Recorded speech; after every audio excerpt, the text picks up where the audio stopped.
নমস্কার সবাইকে, কেমন আছেন সবাই? আশা করি সবাই ভালো আছেন, আমি খুব ভালো আছি। তো আমার আজকের ভিডিও টপিক হচ্ছে আমাদের কলকাতায় জাতীয় মিষ্টি কী? তো কলকাতায় তেমনভাবে জাতীয় মিষ্টি বলে কিছুই নেই, তবে সাধারণভাবে দুটি মিষ্টিকে জাতীয় হিসেবে ঘোষণা করা হয়। সে দুটি হচ্ছে রসগোল্লা ও সন্দেশ। তো চলো আজকে আমরা এই দুটো সম্বন্ধে কিছু তথ্য জেনে নিই। কলকাতায় জাতীয় মিষ্টি হিসেবে তেমনভাবে কিছু বোঝানো হয় না, তবে সাধারণভাবে কলকাতায় মিষ্টি হিসেবে রসগোল্লা ও সন্দেশকে বোঝানো হয়। এই দুটি হলো কলকাতার জনপ্রিয় মিষ্টি। এই দুটি মিষ্টি সারা বিশ্বে পরিচিত এবং কলকাতার মিষ্টির মধ্যে এই দুটি হলো ধারক ও বাহক। রসগোল্লা, এটি ছানা এবং চিনির রসে ডুবিয়ে তৈরি করা হয়। রসগোল্লা নরম এবং রসগোল্লা হয়ে থাকে।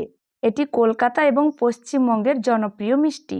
সন্দেশ, সন্দেশও প্রধানত ছানা এবং চিনি দিয়ে তৈরি হয়। এটি বিভিন্ন আকারের এবং স্বাদও খুব সুন্দর পাওয়া যায়। ঐতিহ্যবাহী এই দুটি সন্দেশ ছাড়াও আরও অনেক সন্দেশ পাওয়া যায়। এই দুটি মিষ্টি ছাড়াও কলকাতায় আরও অনেক মিষ্টি রয়েছে, যেমন মিষ্টি দই, কমলাভোগ, কাঁচাগোল্লা, মিহিদানা ইত্যাদি। ধন্যবাদ।